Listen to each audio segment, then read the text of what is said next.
వాపోతున్నారు. ఆటోలు నడవక కుటుంబ పోషణ పెనుభారంగా మారిందని, ఆత్మహత్యలు చేసుకుంటున్న పరిస్థితి వరంగల్లో ఉందని ఆవేదన వ్యక్తం చేస్తున్నారు. ఆటో కార్పొరేషన్ ఏర్పాటు చేసి ప్రభుత్వం తమకు ఇస్తామన్న 15,000 భృతిని ఇవ్వాలని వేడుకుంటున్నారు. ఇదే అంశానికి సంబంధించి ఫుల్ డీటెయిల్స్ మా ప్రతినిధి ప్రశాంత్ అందిస్తారు. రాష్ట్రంలో ఆర్టీసీ మహిళలకు ఉచిత బస్సు ప్రయాణం కల్పించడంతో ఆటో డ్రైవర్లు మాత్రం చాలా ఇబ్బందులను ఎదుర్కొంటున్నారు. గత 2 సంవత్సరాలుగా రాష్ట్ర ప్రభుత్వము ఆటో సంక్షేమ బోర్డు ఏర్పాటు చేసి సంవత్సరానికి 15,000 భృతి కల్పిస్తామని ఇవ్వకపోవడంతో ఇటు ప్రయాణికులు లేక అటు భృతి అందక చాలా ఇబ్బందులు పడుతున్నారు. ప్రస్తుతం మనం వరంగల్ నగరంలో ఉన్నాము. గతంలో ఎలా ఉండేది, ఇప్పుడు ప్రస్తుతం ఎలా ఉందో వాళ్ళ మాటల్లో విందాం. అన్న చెప్పండి, ఎలాంటి పరిస్థితి ఉంది, గతంలో ఎలా నడిచేది మీ ఆటోలు, ఇప్పుడు ఎలా ఉంది? సమైక్య ఆంధ్ర ఉన్నప్పుడు అప్పుడైనా రెండు కలిసి ఉన్నప్పుడైనా మాకు జీవన ఉపాధి మంచిగా ఉండేది.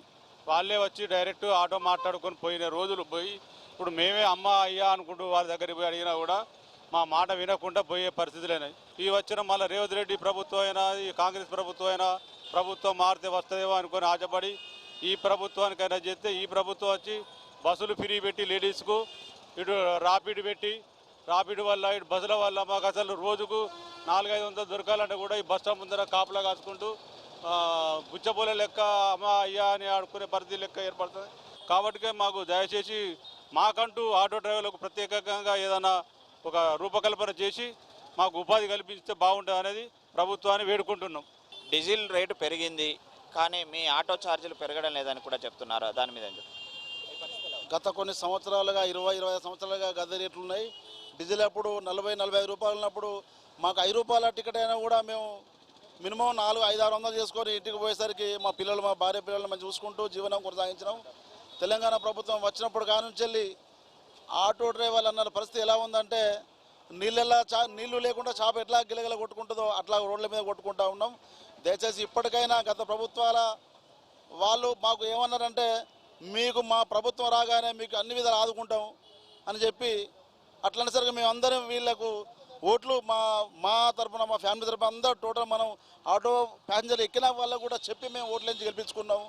కనీసానికి ఈ ప్రభుత్వం అయినా కూడా మాకు సహాయం చేస్తాం మేము భావిస్తే ఇప్పుడు కూడా మాకు శూన్యం జరిగింది. ఇక మా ఓపిక లేదు. ఇక ఇప్పటికాంచి మమ్మల్ని కొంచెం ఆలోచించండి.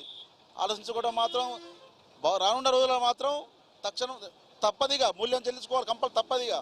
ఎందుకంటే మేము రోడ్ల మీద ఉండే పరిస్థితులు మాది. ఎవరి దగ్గర పోయినా మనకు జీరో తప్ప మనకి ఏం ఉరిగింది ఏం లేదు ఇక్కడ.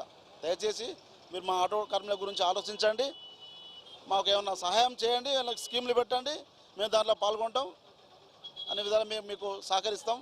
మమ్మల్ని మాత్రం చూడండి. అది చూస్తున్నాము. మరికొంతమంది ఉన్నారు. అన్న చెప్పండి, ఎలాంటి పరిస్థితి ఉంది? ఎన్ని సంవత్సరాల నుంచి నువ్వు తోలుతున్న ఆటో, ఎలాంటి పరిస్థితులు? 30 సంవత్సరాల నుండి ఆటో తోలుతానండి. అంతకుముందు కాంగ్రెస్ ప్రభుత్వం రాకముందు జర అటు 700-800 సంపాదించుకున్నది. ఇప్పుడు వచ్చి ఆధార్ కార్డు బస్సు పెట్టిండ్రు. రోజు 200-300 చేసుకోవాలని మహాకారం అవుతుంది. ఇంటి వెళ్ళి చేయడానికి పైకి అప్పులు చేసుడు అవుతుంది. ఆ అప్పు తీర్చడానికి మళ్ళీ వేరే అప్పు చేసుడు అవుతుంది. ఇది మాకు చాలా ఇబ్బందికరంగా ఉన్నది. లేకుంటే ఈ ఆధార్ కార్డు అనేది తీసేయాలి, లేకుంటే మమ్మల్ని ఆదుకోవాలి ఇక ప్రభుత్వం. అది చెప్పండి, ఎలాంటి పరిస్థితి, మీరు ఎలా ఇబ్బందులు పడుతున్నారు, నిత్యం ఎన్ని సంపాదించగలుగుతున్నారు, ఎలా ఉంది పరిస్థితి? నిత్యం రోజుకు 200-300 నుంచి చేస్తున్నాం మేడం సార్. ఈ యొక్క తెలంగాణ ప్రభుత్వం వచ్చిన కాడి నుంచి కేసీఆర్ గారు కూడా నెలకు 12,000 రూపాయలు ఇస్తున్నారు. ఈ ఒక్క రోజు కూడా రయ్యలేదు. ఈ ప్రభుత్వం రేవంత్ రెడ్డి గారు కూడా వచ్చినాక కూడా నెలకు 15,000 ఇస్తున్నారు. మా యొక్క పుట్టలు కొట్టి ఆర్టీసీ బస్సు ఫ్రీ పెట్టి ఇంత చాలా ఇబ్బంది పెడుతున్నారు. స్కూల్ ఫీజులు, కాలేజ్ ఫీజులు, ఫుడ్కు అన్నిటికీ రేట్లు పెంచినాయి. మా యొక్క ఆటో జీవితాల బతుకులు చాలా దారుణంగా ఉన్నది. కావున రేవంత్ రెడ్డి గారు మా ప్రభుత్వాన్ని ఆటో యూనియన్ కొంచెం కాపాడాలని మేము కోరుకుంటున్నాము. పింఛన్ ఇస్తా అని చెప్పి అన్నాడు, అది కూడా లేదు. బస్సులు ఫ్రీ పెట్టినా కానీ మాకు కిరాయిలు లేవు. ఇంటికి పోతారా సాయంత్రం బండి నడుపుకొని డీజిల్ పోసుకొని ఇంటికి వెళ్తున్నాం కానీ ఒక్క రూపాయి కూడా ఇంటికి పట్టుకొని పోతలేము. అట్లా ఘోరంగా ఉన్నది. పిల్లల పరిస్థితి చదువుకు దానికి ఇంత అతిగా ఇబ్బందిగా ఉన్నాం. అది మనం చూస్తున్నాము.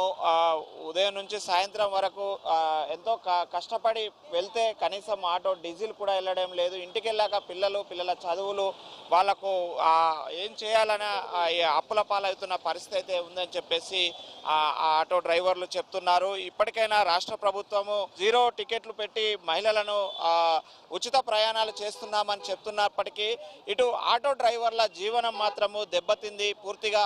ఆటో డ్రైవర్లు ప్రతి నగరంలో 10,000 నుంచి 20,000 మంది సుమారుగా ఆటోను నమ్ముకొని జీవనం సాగిస్తున్నారు. కానీ వాళ్లకు ఇబ్బందులు అయితే తలెత్తుతున్నాయి. ఇప్పటికైనా రాష్ట్ర ప్రభుత్వము ఆటో కార్పొరేషన్ పెట్టి 15,000 వృత్తి అందిస్తామని చెప్పేసి ఇచ్చిన హామీతో పాటు వాళ్లకు పెన్షన్స్, అదేవిధంగా ఇందిరమ్మ ఇండ్లు, అదేవిధంగా వాళ్లకు ఆరోగ్య బీమాను కూడా కల్పించి మమ్మల్ని ఆదుకోవాలని చెప్పేసి వరంగల్లోని ఆటో డ్రైవర్లు కోరుతున్న పరిస్థితి ఉంది. కెమెరామెన్ విజయ్తో ప్రశాంత్, ఐ న్యూస్, వరంగల్ నుండి.